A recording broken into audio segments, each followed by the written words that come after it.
ET in general out in the middle of nowhere? That's what I was doing. I actually had a pistol in my hand at the time. I was really ticked off. When I was having this fit, I had a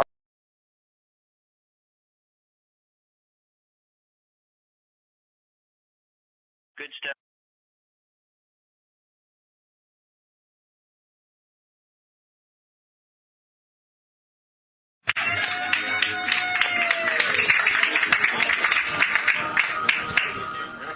Is that a record? Yep, it's got to be. We'll have to look at you. I'm thinking it is. We have with us today Mr. Joe Montaldo.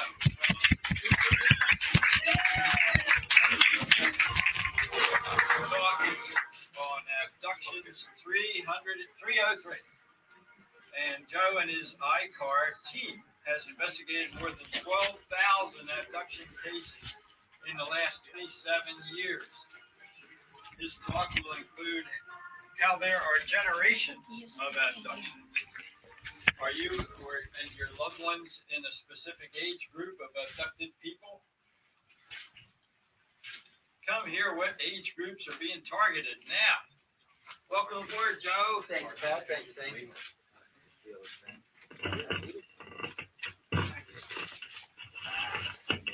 All right, can y'all hear me okay? Most of y'all should know me from yesterday, so I'm going to skip all the formal introductions because I have my New York Straight director from ICAR, Lily's, with us, and I'm going to speak for about an hour, and then I'm turning the mic over to her and let her tell you about one of her personal experiences, and then we'll open it up for Q&A after that. But make it short, I do work with the International Community Family Research, which is ICAR, www.icar1. We're kind of easy to find these days, not real hard to find anyway. For most people who look for me, Facebook is the easiest way to find me. I have 5 different pages there now, so just kind of look around, type in UFO, paranormal, any of that stuff, I should come up. And really, we have a huge following on Facebook. It's a fantastic medium. And I have to tell you, it has generated a lot of interesting stuff for us because my Oregon State Director, November Hansen, who also hosts a show called Voice of the People for me, just finished writing a book. We had set up a great questionnaire. It was about 100 questions, wasn't it? Easy. It was easy, 100 questions. It's still posted to the website. Anybody can fill it out. They're going to also add a reptilian and a human section to that as well, so anybody who can take it. It's interesting to watch how many people submitted. By the way, the first 25 were very famous contactees.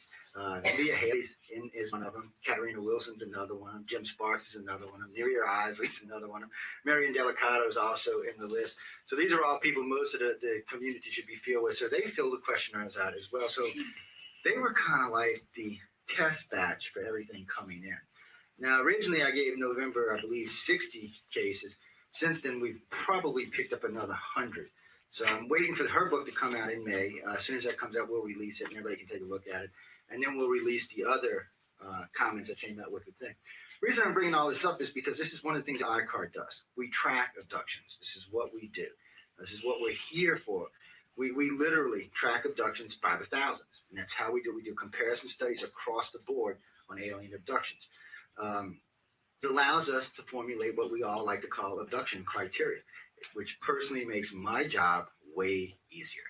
When somebody walks up to me and says, Joe, hi, I'm an abductee, I'm a contactee, I say, okay, why do you think that? Tell me why you think that.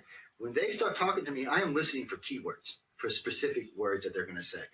If in 20 minutes I haven't heard but 1 or 2 of them, no, I'm not even going to waste my time. It's more than likely somebody who's studied on the internet or has done some reading of some books somewhere, but really is not a contactee. Within a 20-minute conversation, a contactee will generally, or an abductee will generally keyword 50 to 100 times. Easy 50 to 100 times. So for us, it's a lot different. I mean, we don't accept anybody at their word. And be honest with you, you're going to have to prove to us that you're a contactee. We're a very strict organization when it comes to certain research, especially abduction research. And sometimes we may miss out on some stuff because we are as strict as we are. Sometimes we may miss stuff. But fortunately for me, there is Yvonne Smith and Mary Rodwell and several others out there doing research as well. So every now and then what we do is we pool it. I'll invite them on the shows, get all their current research, and compare it to where we are at that moment. Usually if you listen, there's a couple of shows I've done. If you really listen, you'll find out with myself and Darryl, Yvonne, and all the ones I just listed, we're usually about 80% in the same areas. When it comes to the grays, the reptilians, and the human abductions, we stay at about 80%. So this way we know that at least this core basis of information is extremely correct. It may not make everybody happy. It may make a lot of the researchers in the field mad. But because you have a group of researchers with a very large amount of contactees, it's hard to refute it. It really is. So what I'm going to do, basically what we do is, like, I'll give you an example. We get somebody that comes in an organization.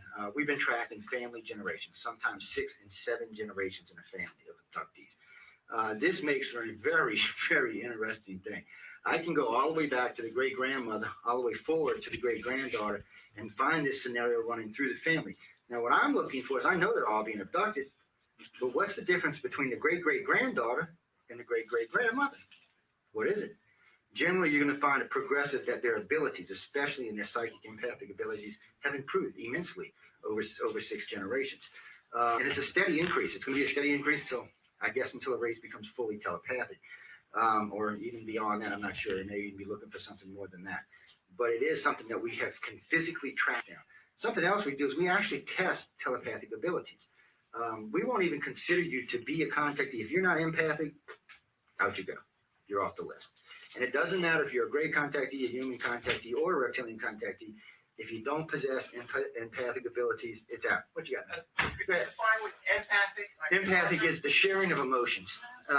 It's basically what it is you can sense and feel other emotions, or you can send and feel other emotions. So if they're truly empathic, right now they would have a good sense of what was going on in this run emotionally. A person with empathy, not a person with telepathy. Yeah. And now telepathy is something you will find in contactees. It's just contactees take time to develop telepathic abilities. It takes effort and work, and empathic, unfortunately, is just inbred into them. What's bad about this is, say someone doesn't know they're a contactee. They're standing in a mall one day, all of a sudden they burst out crying, and no one standing around them can figure out, why is this person crying? I mean, they're just bawling, and you ask them what's the matter. Well, nothing's the matter, but they're just bawling, and you're like, what? Well, they're starting to sense somebody else. It's the same thing, though. They might start laughing, they might get the giggles. Or sometimes that person might walk into this room, and everybody in this room at one time gets mad or gets happy. We see this on a regular basis. It's also kind of weird to deal with, because when you're dealing with one that really knows their empathy, and you make them angry, a lot of times they will just transfer that over. They're like, well, you know what? Here, you take it. Well, it's part of research. You got to kind of deal with it. But it is something that we do look for, and it is something that we do expect to find in every legitimate abductee. How to do it, you can turn it off. Yeah. Well, you can turn off your abilities, but it's going to be there no matter what. It's going to be there. You're always going to sense it and feel it. It's also one of the reasons why half of our investigators or abductees are contactees. Now, I had to split that. If it was up to me, they would all be, okay? But the field will not allow that. So I actually have to have half of our investigators and directors are not contactees. They're just everyday people. And then the other half are contactees, because a contactee can generally sense another contactee at 1,000 paces. They'll walk in a room and they know. Sometimes recognize the place. Some of my closest friends, before I met them, actually physically met them, I described what they looked like, what they were wearing, and things like that. It's just really weird. And all of a sudden you hear, and I can't say this because it's G-rated wrong, but you hear like, oh, how could you know that? Well, it's one of those things. Seen you somewhere. Maybe I've seen you walking down the street or something, Never been to Sedona, Arizona, but yet I know what you look like. That's impossible unless you've seen them on a ship, and it's not. And this is also a common thing we find in contactees. What I find interesting lately is how many have been finding each other and getting married. They get married, they have kids, and they seem to have a different kind of relationship. Maybe it's based because they knew each other from the ships.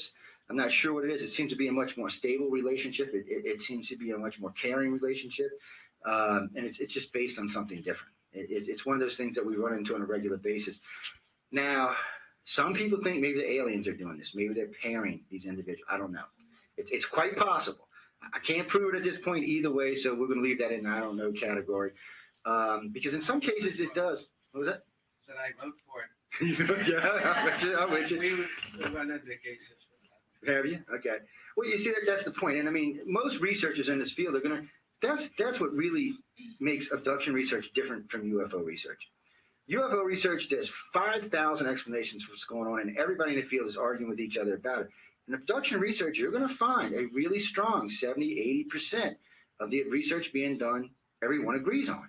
Now, none of us are going to ever agree 100% because, frankly, we got egos and other problems besides that. So those things are going to get in the way. And then sometimes there's going to be data that's going to be different from different areas. So we also know that. So we don't expect everybody to agree 100%, but we do like to see that 70 to 80% in the abduction field do agree. It's one of those things, for anybody who caught the Alfred Weber interview with the billion contactee thing, everybody was like, oh my God, did he say a billion contactees? Well, the field consensus is 10 to 15% of the population. So it's self-explanatory. 10% 660 million, 10% is, 15% is about 1.3 or 1.2, 1.3 billion, somewhere around there. And this is a consensus across the field. I just don't think anybody ever used the billion word before. Alfred did that on purpose, by the way. I was a close and dear friend of mine, but he did that on purpose because he gets 5 cents a click on the Examiner, and literally there was like 1 million clicks on that article, so he did all right. He made a few pennies off of that one. And he just got in trouble with Richard Dolan a couple of weeks before that over the Laura Yachik thing, so that was kind of funny too. But hey, you know, I'm not gonna fault you for trying to earn a living. Just I wish you would have done it a different way. But we do stand by that. The field does stand by the 10 to 15%. So at least we have that to go with, and it is a number we can work forward with. And we can look and say, okay, how could this possibly physically be possible? Let's say that they're going to rule out half of this billion we're talking about. So it still leaves us 500 million. Across 3 different types of aliens, it's about 180 million per alien per year, per day. How are they doing this? I mean, they must literally have lines of people going and coming on a regular basis. I mean, it has to be like a revolving door. Now, when I first heard this, I was like, man, I don't know. Well, Linda and I were in Gulf Breeze, about 10 years ago, I think. And this isn't the first time this has happened, and there's been times when other people have been present. But on this particular occasion, we were out on the beach in Gulf Breeze, Florida, right next to Eglin Air Force Base, by the way, and there's a group of hotels right there. It's about 1 o'clock in the morning. Don't know why I decided to stop the other way. Have not a clue. I'd be lying if I gave you a reason. I don't know. I'm driving on 1 o'clock in the morning. Yeah, what are we doing out here? I don't know. And Linda's like, don't you think we should go? Nah, come on, drive some more. And I'm like, well, let's stop here. Okay, so we get out the car. There's this big sand, and we come walking, and both of us looked at the same time. There was China up on the beach, which isn't impossible. There's no way it was not in the bar. Frankly, the water's too shallow to get there anyway. So I'm looking at Linda, and she's looking at me. I'm like, we're both losing our mind. Well, not at the moment. We didn't actually see what happened. But when we went back and actually went back through the memories, that people streaming out of the hotel. Now, what's interesting about this is I have more than 1,000 abduction cases out of Gulf Breeze, but none of them live in Gulf Breeze. These are all people who go down there on vacations and get this, sometimes 2 and 3 times a year. They're drawn to the area. They go, one of the cases we're working on right now, the family went down there, this family of 7 went down there, hung out, 9 days, right? Credit card was used 1 time, 9 days. There was no hotel, the hotel was paid for the 9 days. None of the cameras seen the family going or coming until the first and last day. There was no food bills, nothing else. Now, we can prove by the air flight that they were there. We can prove by the hotel they were there. We can prove when they left and got back on that flight and left. The whole 7 days in between that, no one seen them, no one heard from them, no cash was spent as far as they could tell, and no credit cards were used. And this is actually a fairly well-off family. They pretty much just used credit cards.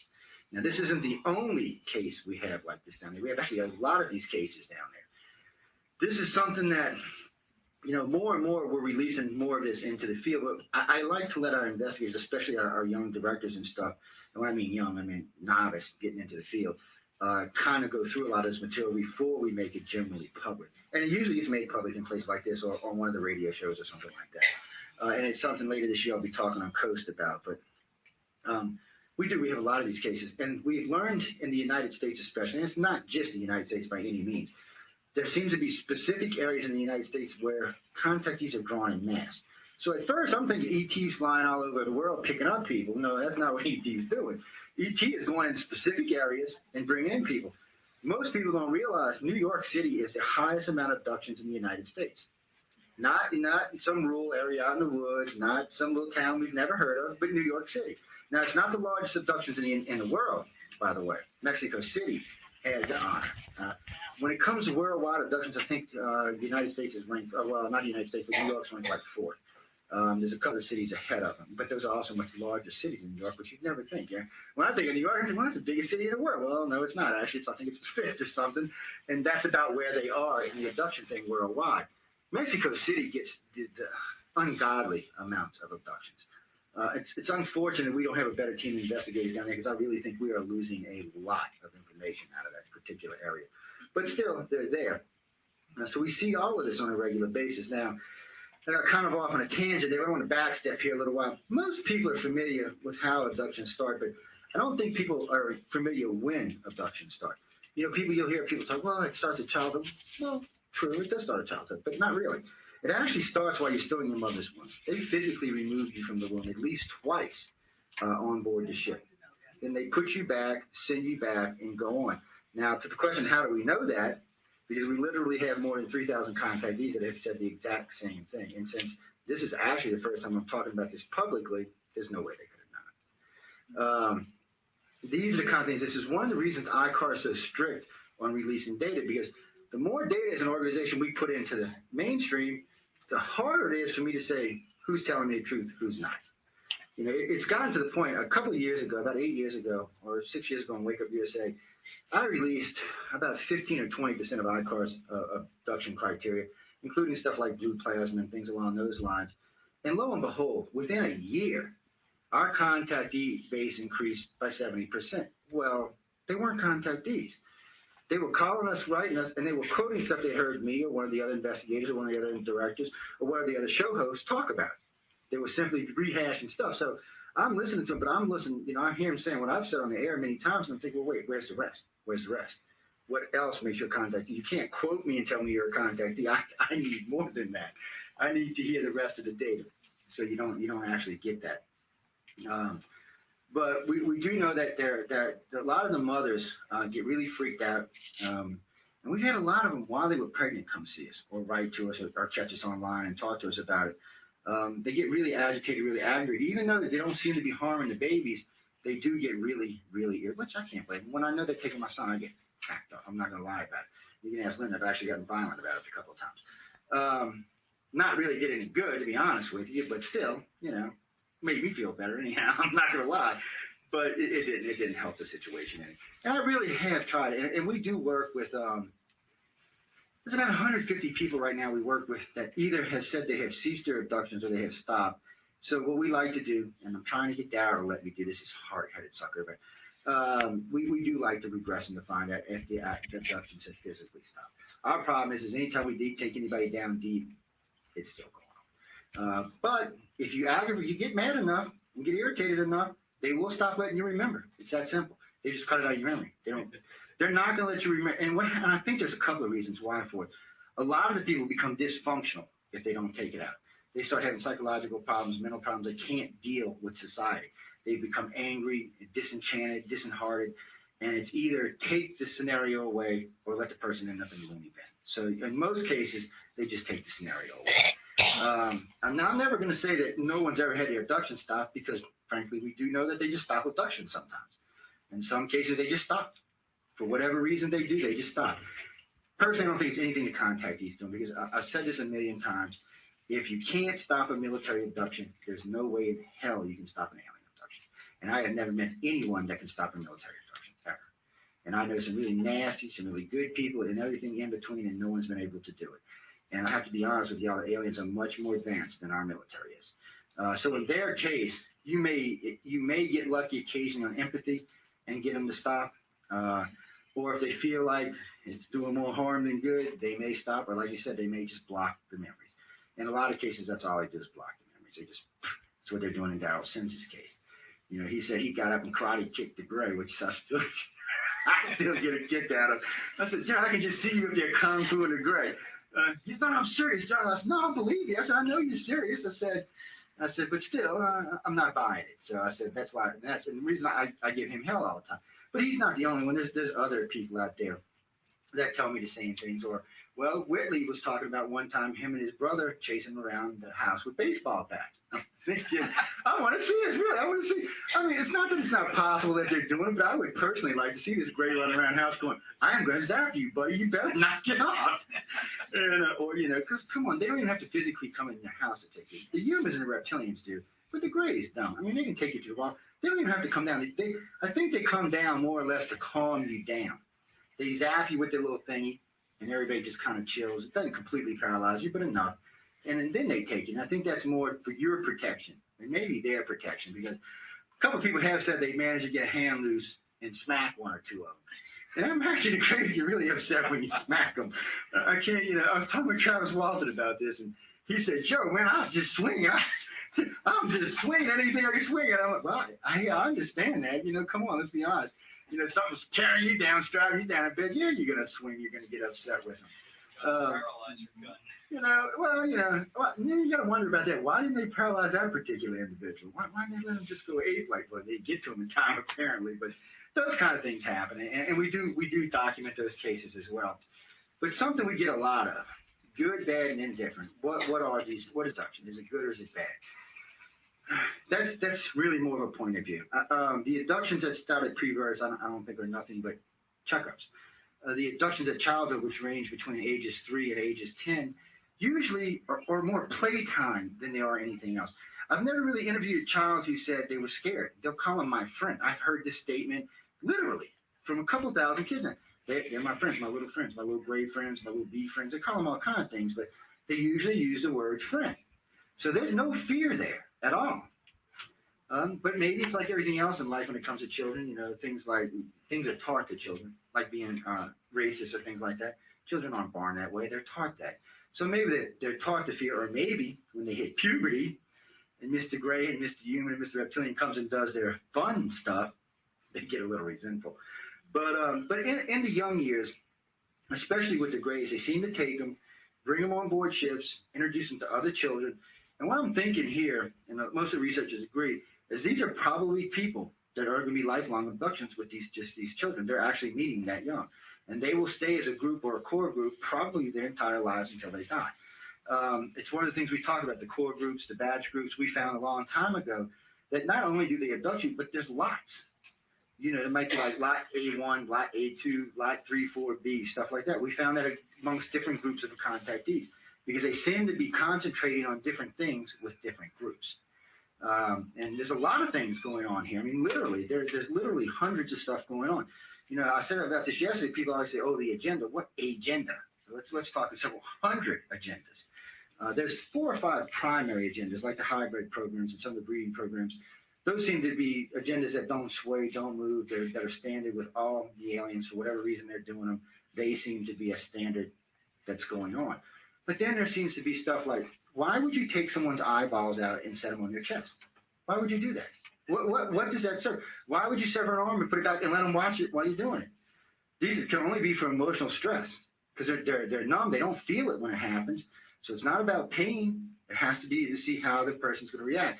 One case, the lady was praying to God, and the ET looked down at her telepathically and said, well, here, see if your God can stop that. Remove their eyes and put them facing towards her. Now, what is that for? I mean, that doesn't really serve any purpose other than to scare the individual. I don't see the purpose there, unless they're trying to convince him of something else. But we get cases like this all the time. Those cases just flip me out. When people start talking about that, it just flips me out. But then on the same end, we get cases on the extreme other side where they'll come take an individual. These individuals are usually old. They're usually in their 30s, 40s, 50s, 60s, stuff like that. Move it into the keeper modes.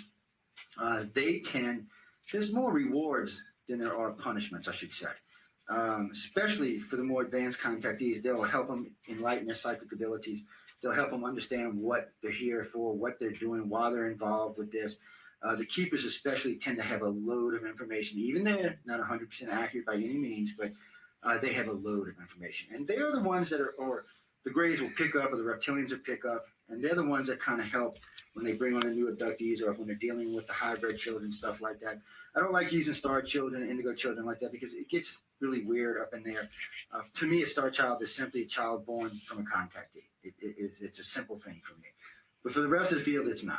It's a really heated debate. So I kind of stay out of it because, they want to start talking about indigos, which are supposed to be hybrids born from the aliens to human parents. I would buy that except for the fact that some doctor somewhere would say, oh, wait a minute, I've never seen that kind of DNA before. Let's take this child. Well, we don't see that happening. So more than likely, they're not hybrids. They may be advanced forms of humans, but they're not hybrids. They're not containing extraterrestrial DNA. So that's why I had to differ from a lot of the community, because without that DNA to prove they're hybrids, they're not hybrids. If there's no foreign DNA, you can't call it a hybrid. It's a real simple thing. Now, there is an argument to the fact that if we're actually genetically from them, then we won't see any new DNA, meaning that if the Greys and the reptilians are what created us, we already contain both DNAs. So there wouldn't be a new DNA unless the Greys were involved, and of course, then there would be a new DNA. It's kind of like when you hear a contactee or a supposed contactee tell you about a planet.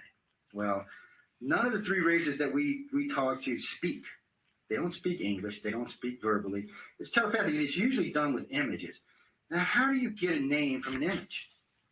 They show you their home world, but you don't know what the actual name is. It would be like if I put this up and said, telepathically showed you that. What am I showing you? Really? What am I showing you? Am I showing you the bottle? Am I showing you it's half full, half empty? Am I showing you the lid, the name? What? I mean, that's an assumption. As soon as that telepathic message goes out, you're assuming what this means, because there's no real way of making you understand what that is except through trial and error. When I image this to you, now I'm meaning a bottle of water, you may come up with something else. Now, after 4 or 5 times of doing it, the abductee may learn. And again, they may not. There's no way of really knowing. So I get real skeptical when I hear names of planets and things like that. Because judging from the way all contactees talk, there just doesn't seem to be that ability there. Even with the Greys, where the contactees seem to have their own language, you never see them writing the name of the homeworld in there. They write all kind of information down in these journals. I mean, I love when someone hands me a journal and says, here, and I'm like, well, I can't read. This is a code. I need the key. And then I don't want to sit there and go through it and read keys. So I actually ask them to rewrite it for me, which most of them don't want to do because it makes them really nervous. This is really personal information to them. And a lot of times there'll be drawings in there of engines or drawings of different types of craft, but you can't understand because, like I said, it's all written in code. You have to have the key to look at it. This is very prominent amongst great contactees. This is something we find all the time. Not so much with the reptilians and the humans. They don't seem to do it. They seem to stay away from it. But the Greys seem to do it. I guess it must be something that the Greys want the abductees to do or the contactees to do. Because not all of them do it, but most of them do it. And I don't know why. I don't know if they're doing it for their own peace of mind, which is quite possible. When you get this kind of information, you might just want to jot it down just so you don't think you're totally crazy. Or you might want to go back and remember one day something that happened to you 10 years earlier. But I got to be honest with you. Most contactees that do have conscious memory, I could ask them today, I could ask them 30 years from now. I'm going to give the exact same explanation. It's like it's etched in their head.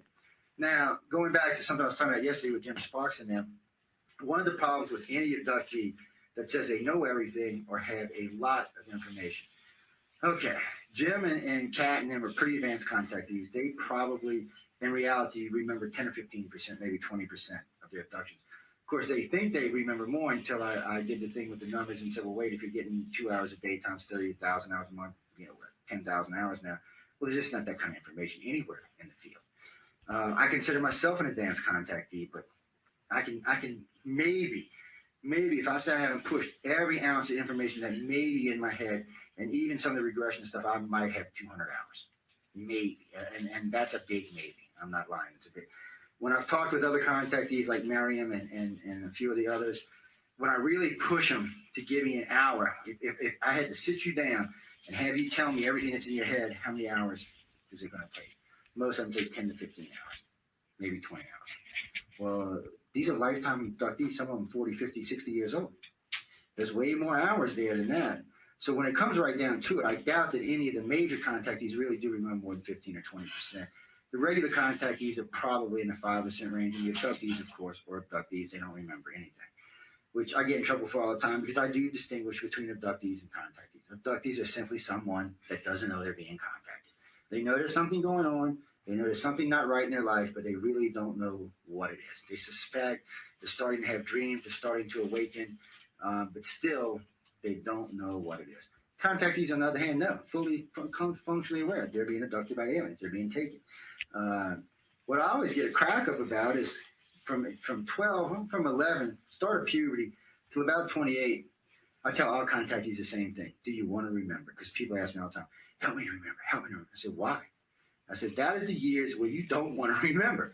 The things that go on from 12 to 30 is stuff you don't want to remember. And I will help anybody remember who wants to, but I'm upfront and honest with them. 90% of the time, the information in there is not stuff consciously you want to remember. Now, when they get in their 30s, 40s, and 50s, it changes. Contact, when I first got in this field, I heard somebody talk about contactees one day, and I'm like, well, wait, that's it? That's it? There's nothing else? Well, no, we understand that it starts pre-birth, runs all the way through life, runs through children, grandchildren, great-grandchildren, and on and on.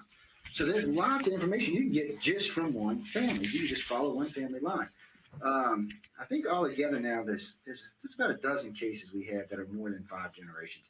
And I got to be honest with y'all, those are my favorite cases by far. Because when I can look and see the progression from one end to the other end, it really gives me an understanding of what may have went on 10,000 years ago and where this may end up 10,000 years from now. And if it holds true to the way it's been progressing, we'll be a very enlightened species. Whether or not we use it for good or bad, I have no idea. Won't be here to judge it. And I don't know if anybody's going to stop us from using it either way, because it doesn't seem that they intervene right now. It seems that they just let us wander on and do whatever it is that we want to do. But when it comes to the Greys, I mean, they bring you on board the ship. They do their little routines. Now, at 11 or 12, they're going to pick you up. If you're a female, they're going to pick you up. They're going to run you through a whole realm of experiments. They're going to start implanting you at that age. And usually it runs on well into your 20s, 25, 26, 27, 28 years old. The only time they seem to stop is actually when someone actually becomes pregnant. And they do tend to stop. They don't really do anything after that. They do abduct you, but they're not really doing anything else at the time. After the child's born, again, it goes right back to the same routine. It's a steady routine. Now, this isn't by any means for every contactee that's out there, but for the large majority, between ages 11 and ages 28, this is what's happening to them. Now, once they get into the 30s, and this is really when the awakening starts, we do have younger contactees that wake earlier, but in general, probably 80% of our contactees usually start awaking somewhere in their 30s. They'll start having these massive dreams where they're like, what is this? And then usually after that, they'll find someone or they'll find a research forum. Now we have the internet, so which is not always a good thing, but we have the internet, so there's lots of ways to go look and see that other people are having these same experiences, having these same problems, and having these same dreams. Now, this is your dream in your head, and then you go on the internet and read it. What do you think? I mean, you've never told anybody, you've never talked to anybody, and here's your dream on the internet. You're thinking, well, that's impossible. And some of this stuff is pretty, well, come on in, y'all can have a seat over there. That's just a little grazing comes down right here. It's an invisible mode, don't worry about it. If I start moving this way, y'all all run. But still, it is interesting to watch these progressions. And as an organization, it's a nice thing for us. We can watch, we can tag these people ourselves. And yes, we do run our own experiments. I won't lie about it. I have gotten called on the carpet for this in the past. But we do program contactees. It's part of what we do. Because we're looking for specific information. And a lot of times I can't get it any other way. So we'll find, and it's all volunteer. It's not like we're doing this on the queue or anything. This is all volunteers. But we'll get contactees from different parts of the country, different parts of the world, and we'll program them. And it's real easy. It's the same thing. Give them a message. Just before they go to bed, have them repeat the message in their head several times. And have them do it every night until contact. First time they're contacted, the first thing that comes out of their head is that message. Now, sometimes, I got to be honest with you, sometimes the Greys get hacked off about it, and they do punish them for it. Most of the time, they just ignore it. Because the Greys are so used to talking, communicating back and forth and being in each other's head, it's not really a big deal for them. It just really depends on what the question is. Most of the time, they do ignore it. They just answer the question and let the contactee go on with their business. Sometimes the contactee has conscious recollection the next day. Sometimes not. Sometimes they're like, oh, I don't remember that. And y'all heard me before. I'm not a big fan of hypnosis. We do use it. I'm not going to lie. It is a last resort for everything we do. And the reason why is being in the field as long as I have been, I have noticed that hypnotherapy has become a way to write a book or to make a little money or to do that. So we're very strict. First thing I'm going to tell anybody who wants to be regressed, I want you to bring somebody you trust absolutely beyond reproach. I'm not going to do it if you're not going to have someone there with you. Secondly, the very first time we ever regress you, all we're going to ask you is to tell us. Tell me what happened at May 15th between this time and this time. I want you to tell me from start to finish, and I want you to tell me from finish to start. And that's it. We're going to videotape the whole thing, tape the whole thing, and that's going to be the end of that session. Then everybody's going to review it at one time. The investigators and the people that are there, the contact you and their friend, will sit down and formulate a line of questioning from that point that do not use words like UFO or alien or extraterrestrial or any of this stuff. I have literally, and I hate to say this, but there's a lot of people in the field I've heard, well, standing there watching, well, what kind of alien was it? Well, if you just blew that, you can throw that right out the window because you just, regardless if this person had a contact or not, you just made sure they did. So we're very strict on that. It's something that you have to be strict on. The data has to be as pure as possible because, frankly, when we're speaking, when somebody's going to call me in a corporate for something, I want to say, okay, this is why we think this. This is where the information came from. This is how we obtained it. With the amount of contactees we have, it's a much easier thing than it is for most. And now that I've been in the field long enough to make friends with most of the major researchers, I can cheat a little bit. You know, I can come such and such and say, hey, have you had any? Matter of fact, give you an example. Just recently, about 8 weeks ago, I called Melinda Leslie up on the phone and said, Melinda, have you had any new MILAB cases? I'm not going to say what it is, what a particular thing that's going on, and because it is still in research mode right now. And she goes, well, how the hell did you know? And long story short, we talked for about 3 hours, I think, on the phone. And Linda hates when she calls because we literally talk for 3 or 4 hours. But still, she verified that data for me.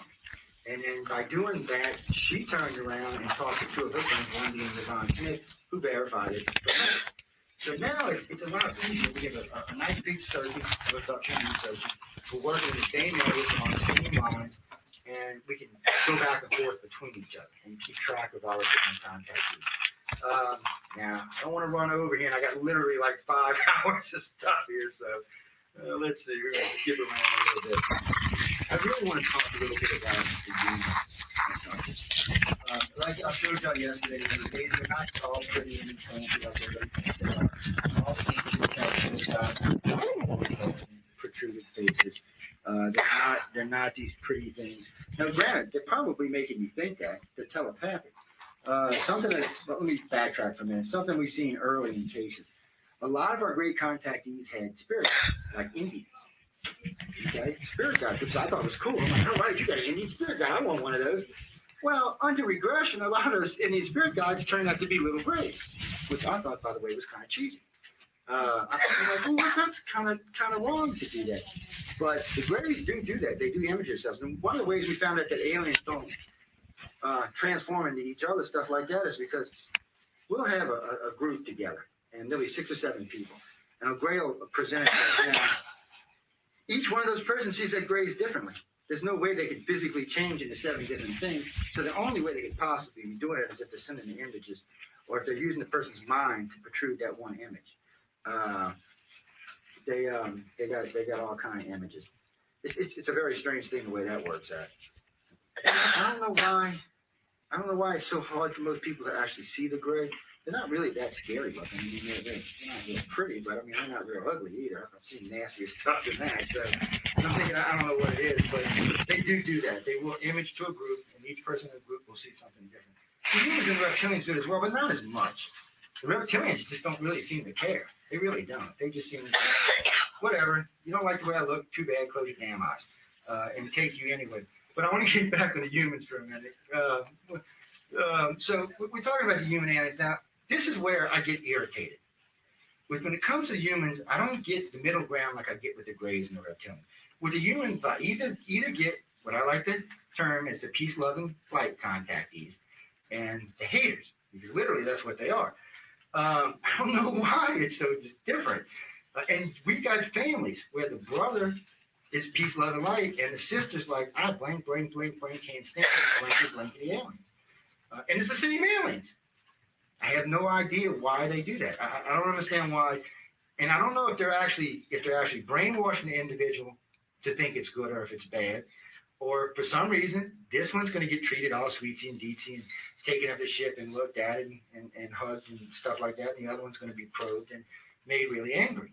It's a real weird thing when it comes to the human aliens. It's a strange thing, and no one can really put a good finger on why it's like that. With the Greys and the reptilians, it's a progression. It starts at pre-birth, childhood, through your 20s and 30s, and it doesn't with the humans somewhat too, and moves on and progresses on a steady level therefore afterwards. With the human, it starts out like that. It's either good or it's bad, and it tends to stay like that through life. I have no idea why. I do know it makes some. We have more people that have been abducted by the humans locked up in psycho wards than any of the other races. And it's a real distinct difference there for some reason, and no one, like I said, can really put a finger on why. We've tried a little program them to see if we could get any kind of coherent explanation, but usually it comes back so jumbled that you're just kind of going, something's not right there. It's just not. And some of the bad stuff, I mean, they're rough. I mean, they're rough. They really psychologically really can warp a contactee. But then, like I said, they can take the brother or the sister, and as much damage as they just did to the other one, they can make that other one feel that much peace, love, and light.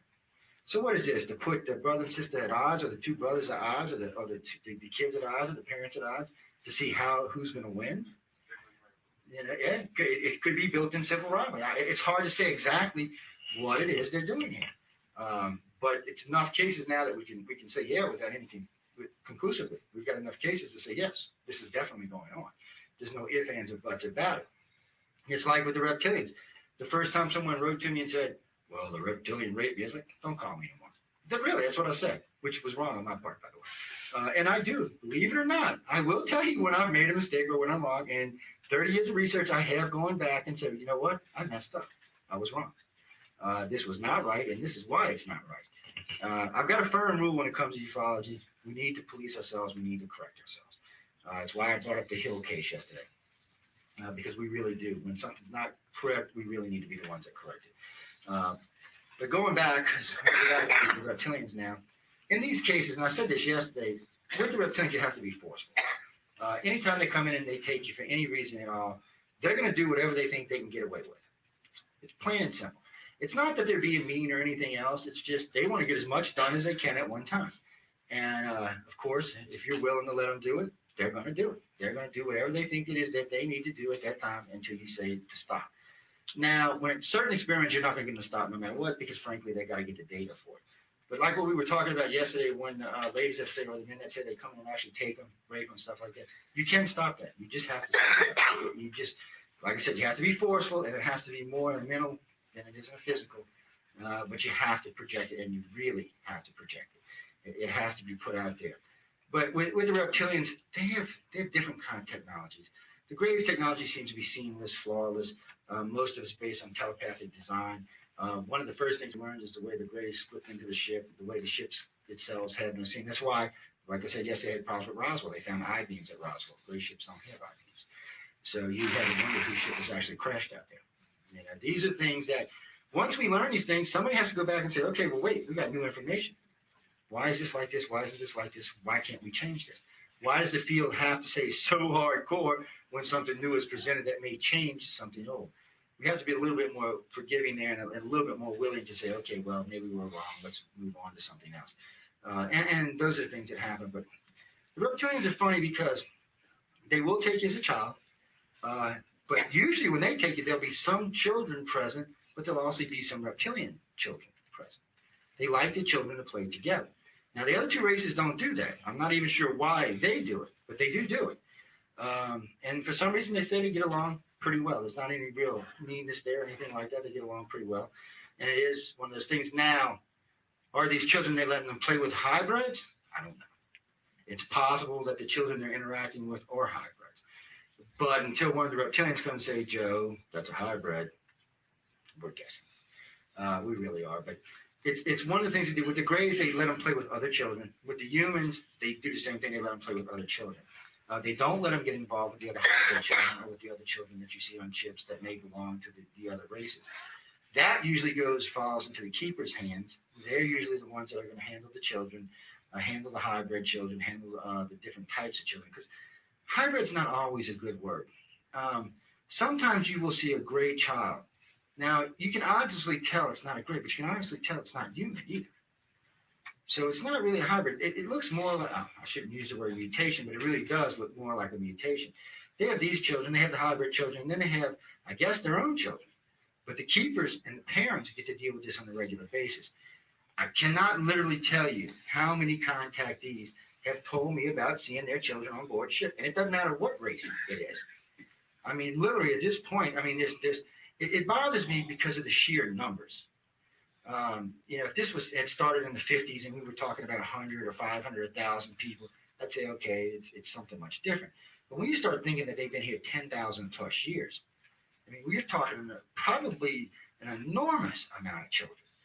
Even if they were only abducting 1 in 100,000 people at 10,000 years ago, that puts almost a full half the population today with alien DNA.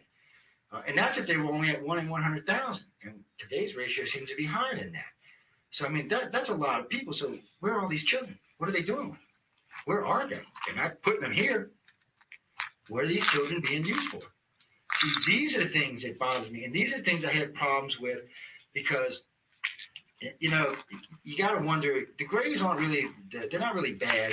They're not really good. But they are running these hybrid programs. And literally, you have 3 or 4 different types of programs being run with these children, and they're taking them somewhere. In the old days, they used to think they ate them. Well, we don't think that's what they do with them anymore. But still, I don't know what they're doing with them. I don't know where they are. All I know is you can't access them. You can't find them. And at certain points on board ship, parents are allowed to see them. Sometimes they see them when they're about yay big. Sometimes they see them when they're full grown. Sometimes they see them in between. Sometimes the parent, dependent on the parent, is allowed to interact with the child from birth on up until older ages. I did notice one thing. They do seem to grow rapidly. They don't seem to grow at the same rate we grow at. Because you'll have a mother that will see one. First time they see it, it's about this big. And they figured she took it just a couple of months. And then they'll see maybe 2 or 3 years later, and it's full grown. And so they're growing at a very accelerated rate. Maybe it's, go ahead. Is that possible that they're seeing them at different rates of their age because of time travel? It is possible. You can't rule it out. Versus, our time versus their time. It is possible. Maybe they're growing at a normal rate, but we're just... Well, they might be. If the Greys do like they do with their contactees and they step them out of time like they do, it is possible that they are stepping their children out of time and letting them grow at that rate, and then they step them back in. Of course, for us, it's been years it's passed. For them, it hasn't been anything that's passed. Well, it has, but it hasn't as far as we're concerned. It hasn't. So you can't rule stuff out like that. You can't. That's stuff that you have to leave in the research and see where it takes you. Because occasionally you'll run into stuff that may push one way or another way on that. And that's one of those questions that will probably get proposed and put up to the Greys. Right now, 2 of my Texas State Director and our Boston State Director, or Mass State Director, are working on a new list for that, a new list of questions to put to the contactees. So that'll have them include that in there. And in line with that, you were talking about the same aliens, the great-grandmother and the great-grandchildren. Well, again, if they're able to step out of time, maybe we're looking at the same aliens because they're traversing throughout the family's timeline versus them actually being 2,000, 5,000 years old. See, I thought that at first, but then I realized something. Prior to just 15 years ago, we had missing time, which means the Greys hadn't quite figured out how to step out of time yet. This is a new advent for the Greys. It started about 95, 96 is when we started finding the gain time. Now, it doesn't mean they didn't possess this technology ahead of time. I can't say that. But they weren't using it. They didn't start using it until around 96 or 97. Now, something else that's interesting about this is the Greys have shown progression from the Egyptian time to the day. Their craft have changed slightly. Even their appearance has changed slightly. So you can see an evolution even in them in our own history over the last 10,000 years, which I find that extremely interesting, that we can actually watch them evolve in our societies, which, of course, they're not a member of our society. So it's a very interesting thing to watch in itself. Where it's going to all end up, of course, we're all guessing. I can't think that all 3 agendas are good for the planet. I got to think at least one of them is, but I can't think they all are, because there definitely seems to be some differences between these 3 races in the way they interact with each other and the way they behave with each other. A lot of our Milad cases down in Florida, and there's an underground facility under Edna, which we've had literally now probably 500 or 600 contactees talk about. And they all describe it the same way, so you can take it to the bank that that's what it is. They've all had the same things happening to them down there, and literally, these are things that you can use to train. You can keep tracking forward, keep moving forward, keep seeing where it's going to take you, where it's going to end up. And the other thing about that is oh wait, lost where I was going there. Sorry about that. bring Talking about the military labs. Yeah, they because of the military abductions while they're there, sometimes the Greys will be present. Not always, but sometimes the Greys will be present. We think the Greys are present when they're working with specific contactees, because they're worried about the government getting access to something they don't want them accessing. So, of course, they say, okay, well, we're going to be here while this is going on, where the red-headed doctor comes in. This is a very interesting gentleman. He has now been seen in more than 50 countries. Pretty much always described the same way, about 6'5", 6'7", big guy, maybe 280, 300 pounds, always in green scrubs. Some people say his hair is kind of orange, some say it's red, some say it's curly, some say it's flat. Basically, the same description of the same guy. For the last about 40 years, he hasn't aged at all, apparently. Matter of fact, a couple people say he's even a good-looking guy. But yet, he's there. He is definitely a hybrid of some kind. Now, if he's a human-alien hybrid, gray hybrid, whoever hybrid, I don't know. I don't know who he actually belongs to, but I know he's there at a lot of these mill-air things, which suggests that he's not actually working for the government, he's working for one of the aliens. But the reason I'm bringing this all up is if he's there, or if the reptilians or the humans there, and the Greys show up, they instantly give way. I have had contact, you say the Grey comes walking down the hallway, everybody just moves over. They just move over, they get out of their way. Apparently, the Greys can be quite aggressive and quite hostile with both the human and the reptilian race. Now, when I got in this field 30 years ago, I thought the Greys worked for somebody like the humans or the reptilians. Well, they do work for somebody. They work for the light beings. They keep a sharp eye on both the reptilians and the humans, and they do limit what they can do. Or else I think a long time ago, these two species would have got into it majorly over this planet. They definitely do not like each other. All you got to do is read the history to figure that out. Everywhere you see the human aliens in our history, which is pretty much every major society, you see the reptilians intervening. What I've always thought funny about that is in the Egyptians, the Sumerians, and the Mesoamerican, and the Native Americans, they all like the reptilians. Okay. And so I find that extremely interesting. Because that was another thing when I got into the field. I was always being taught that the humans were here to save us and be our friends. But the evidence doesn't bear true to that. The evidence bears true that the reptilians are the ones that gave us self-awareness. Even the Christian Bible says that. The serpent gave her the apple. And now that's an argument in itself. Was that a good thing or a bad thing? Should the reptilians not have intervened and left us as a dumb race? Would we have been better off? I don't know. Yes, we. In Chinese astrology, there's a being known as Fohi, and it says that he was a divine avatar, and it says an avatar is an incarnation of the previous being. It says that it was said of Fohi that he had the head of man and a body of a serpent, and that he taught his people, the Chinese, and they always worshipped the snake and the serpent. He taught his people astrology and the meaning of marriage and all these other things. So that was evidently a reptilian. And they're not the only ones that do that. The Dogon have pretty much the same story. The Sumerians and the Egyptians pretty have the same story. And we were just talking about this earlier today about the Mesoamericans, that the Mayans, Aztecs, and the Incans.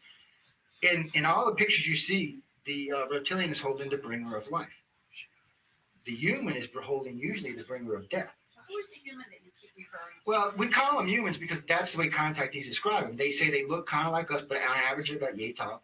And in the old days, they said they were real. Well, I'm going to retract. In the new days, saying around 1950 this way, people started describing them as peace-loving light beings that were really beautiful, really tall, and really gorgeous.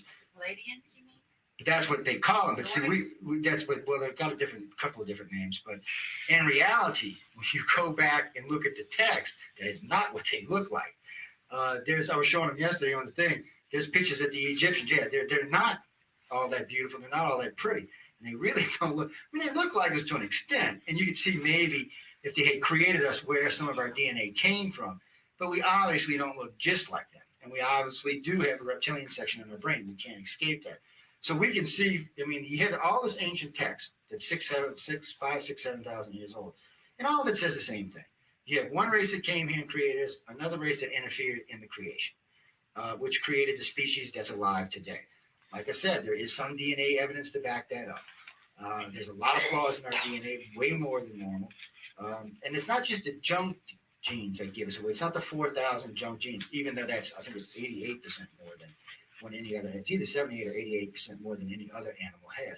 But there's more than that. There's actually differences in some of our primary genes. There's actually flaws in them. which you do not find in any other species but man. There's several DNA studies that came out in the last 3 years about this. It's DNA and physics is two of the things I keep up with because for me, working in this kind of research, you have to have it. You have to see where all this is going. And really and truly, there really have been some really good DNA studies that suggest, well, I'll quote the guy from Harvard, looks like something intervened in our DNA. Something intervened, and he didn't say on our behalf or anything that's like that. The words he used was inject, actually. He said it looks like something was injected directly in our DNA. We were changed. Tape of Ishkamar that I played yesterday. I didn't hear it. I was actually at lunch. Important because it talks about Ishkamar 30,000 years ago interfere with the development of species of the planet. And he said there was another group in existence that also interfered. And he said they're in direct opposition. Yeah, well, the reptilians and humans are in direct opposition. Right now, we're trying to figure out I should say the amphibians. I keep calling them reptilians. They're actually amphibians. Do you have any specific information on the chromosomes? Actually, they do. They actually. Don't we have an extra pair? Hmm? Don't we have an extra pair of chromosomes Well, compared to the numbers of other chromosomes of other animals? We used to have a Yeah. lot more. Yeah, it's some reason that the planet's catching up with us. But it was like what I was talking yesterday about the 24 1/4 hour day versus the planet having a 23 3/4 hour days.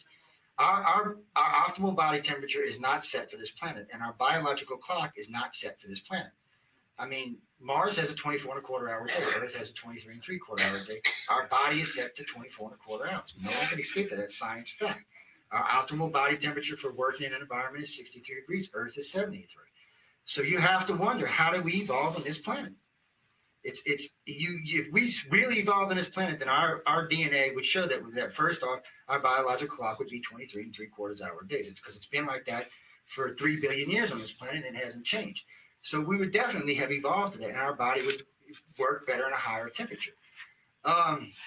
Something that was interesting that somebody else brought up to me about if you look at the design of the human body, if we were all, say, 80 pounds lighter and 3 inches taller, we'd actually be optimal for the planet of Mars, not for this planet. Our body would be designed for that. So whether or not we came from there or not, or where our ancestors came from, it's hard to say. But I have heard several good arguments from mainstream science about Venus, Earth, and Mars going catastrophe all at the same time. Sometimes they put Mars at around 60 million years, Venus and Earth around the same time. Every now and then, though, I do hear Mars went in disaster 500 million years ago. Regardless, the planet Earth's been here, so anybody could have came here anywhere along that time and settled on this planet. 63 million years ago, they may have to leave.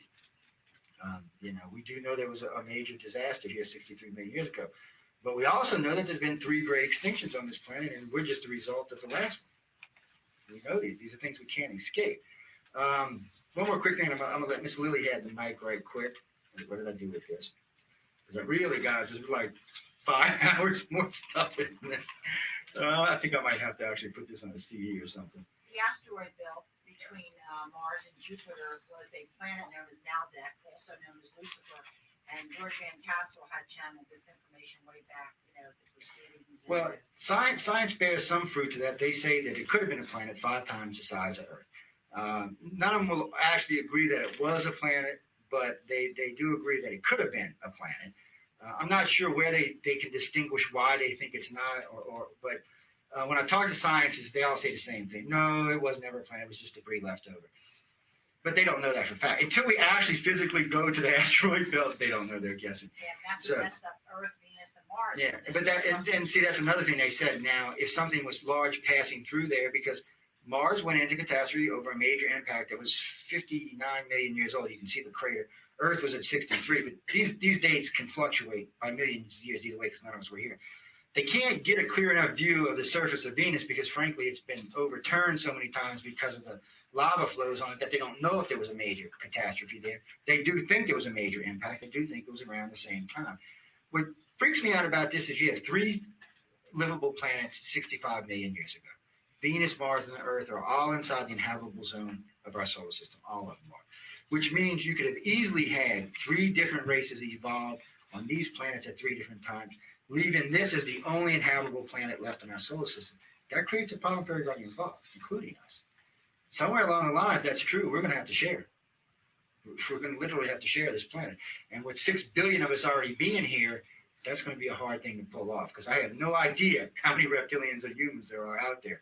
And if they decide, and really at this point, if they would have planned it, they would have already taken it. So that's one thing I can say for sure. They're not here to wipe us out, and they're not here to spiritually enlighten us, because it would have been much easier to do it 10,000 years ago. Well, did you know about the meteor that was coming down, that the UFO came in there and broke it up in smaller pieces? Yeah, I've heard stuff like that. I've also heard about some near misses that seem to be bounced off. Then there's also always the Phobos video, which is pretty good, where you see the Russian probe going around the moon and then the light beam coming back around and knocking the probe off. It amazes me that once they let it out, they didn't have a choice. They couldn't get rid of it. But it's an excellent piece of footage if you ever get to see it. It really is. And it's very convincing to let you know that something's over there besides us. But I'm going to give it the mic for a few minutes. But I'm going to let Miss Lee tell y'all about one of her personal experiences. And then the last one, Q&A, and we'll give it turn to Miss Karen.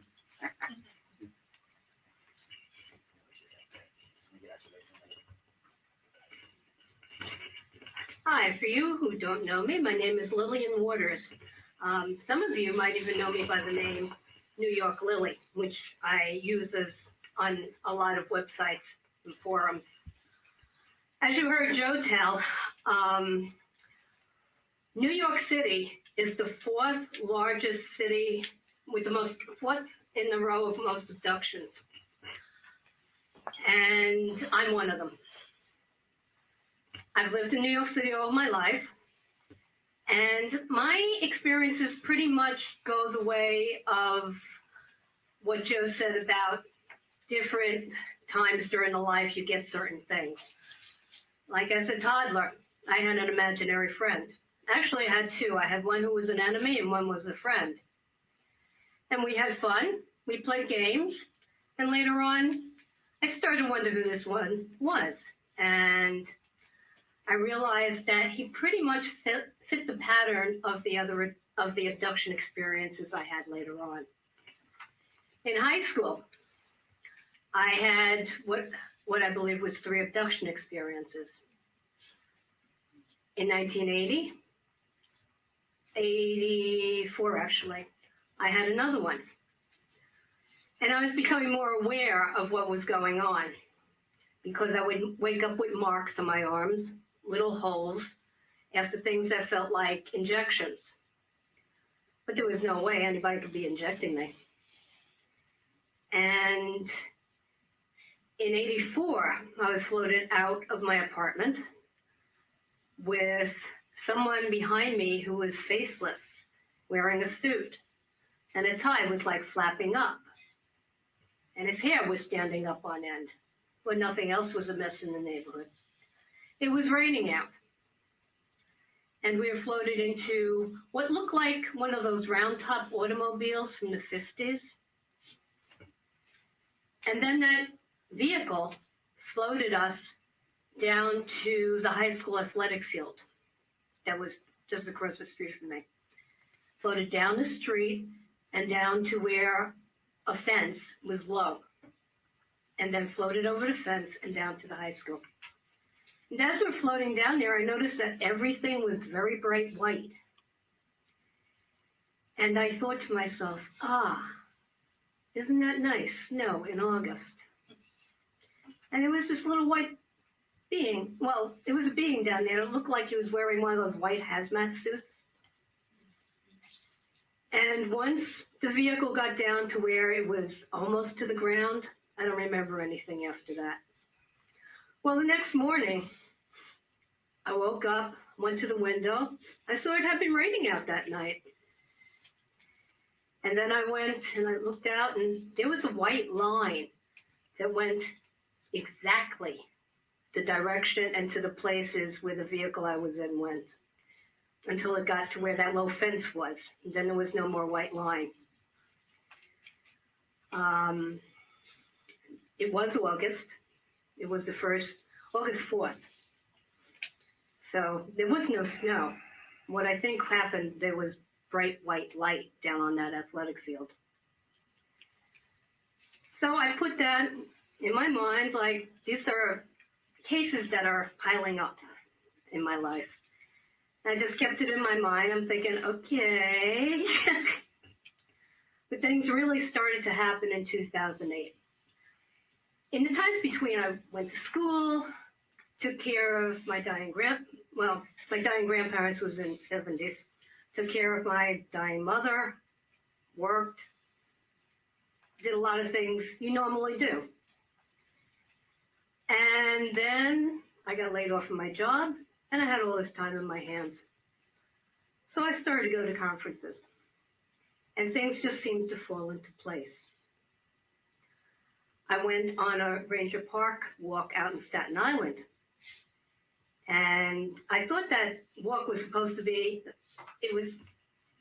walk was for a place in the park where there was a spot where nothing grew for like 40 years. Okay, that would put it back to the 1960s. When I got there, I found out it was from 1975, where there was like almost a landing, and it burned the trees, and it singed the ground, and nothing grew there. Now, one of the things that I used to use to tell myself, it's not an abduction, you're imagining it, was that no UFO sightings were around the time. That was one of the excuses that I used. Now I found out that there were sightings in the area in 1975 when I had some of my abductions. Okay, that excuse just took the high road. Then I started to go to conventions. I went to the X conference. One of the other excuses I tried to use was that one of the aliens I saw was blue. And that was when I was young. That was when I was 10 years old. Blue alien floated over to me and put his hand on my head, and I went out cold because I was screaming my head off. But hey, who heard of blue aliens? They were gray. Everybody knew that. Then I met Nicolette that year. And I was with Karen and Nicolette in the car going to a party after the conference here. And I told Nicolette her story. She was saying that these aliens came, and I was sitting in the chair here saying, please don't say that, blue. Please don't say that, blue. And Nicolette goes, blue? Well, I no longer had that excuse left for not being abducted. Sorry. Okay. You're bringing me into the light, Nicolette. So I could no longer use that excuse anymore. And one by one, things seemed to fall into place. 2008, I went to Roswell. Now, I don't fly. I don't like to fly. It's too painful for me to fly. So I took Greyhound bus. 2-day trip to Roswell. Gets to Philly. I'm already really impatient about how this is going. So I'm having a lot of trouble with my luggage and stuff.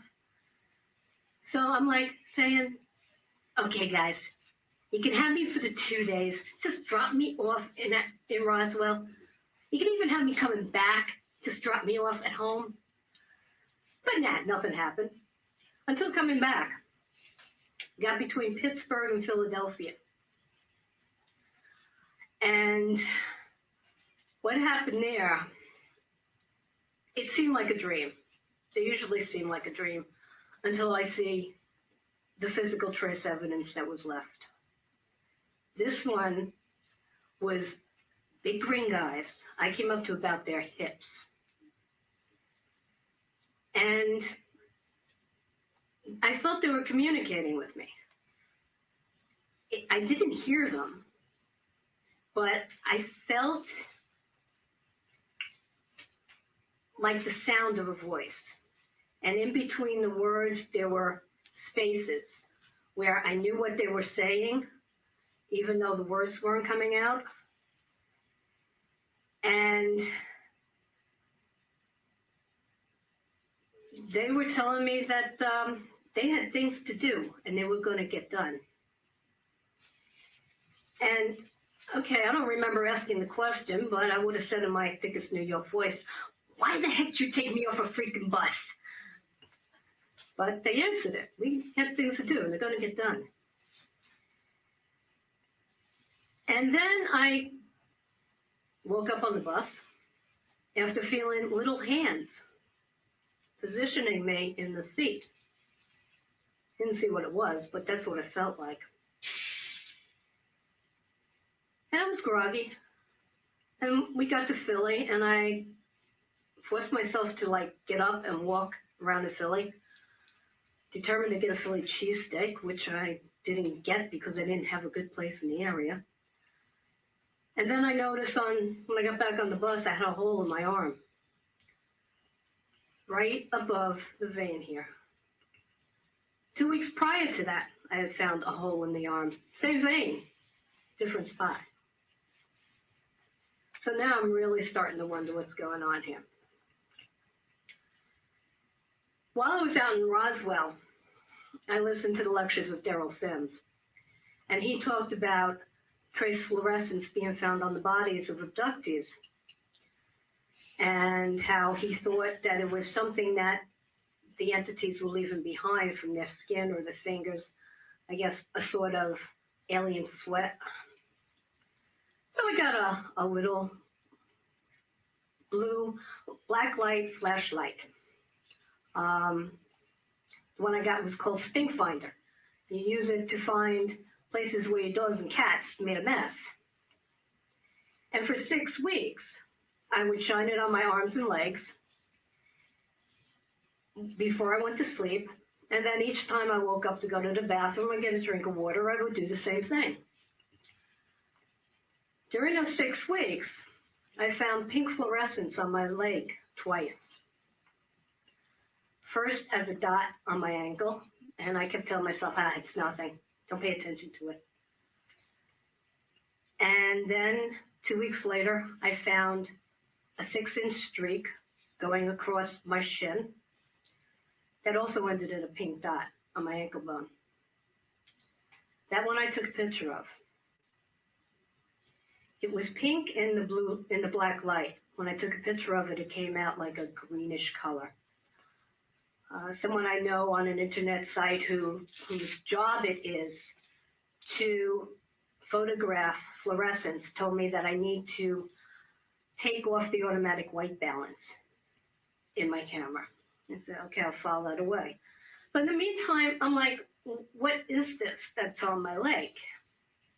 So I started testing everything.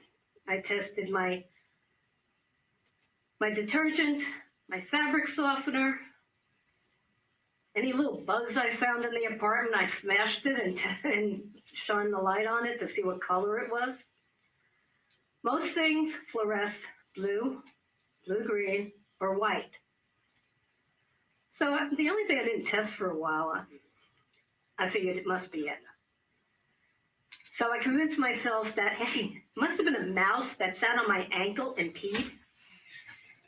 That's how desperate I was to have this as something normal and natural. But then a few weeks later, I'm going through the internet. It's like, okay, let me look to see what mouse urine fluoresces at. That also fluoresces at bluish green. The only thing I can find on the internet that fluoresces at pink is calcite with manganese and lead. And there's like no way I had any of that in my apartment. That for me was the last straw. I knew something was going on here, and it wasn't from around here. So it woke me up to deal with what I was going through and to accept it, that these were abductions. Granted, I still don't have any physical evidence, which I so much want. But I am going to be starting the scans of the black light again. And I already have one person lined up to analyze it. Yeah, that's my phone. What great timing. It's on mute. Vibrate. Got your number. Well, you hear what it's playing, right? It's playing the X-Files.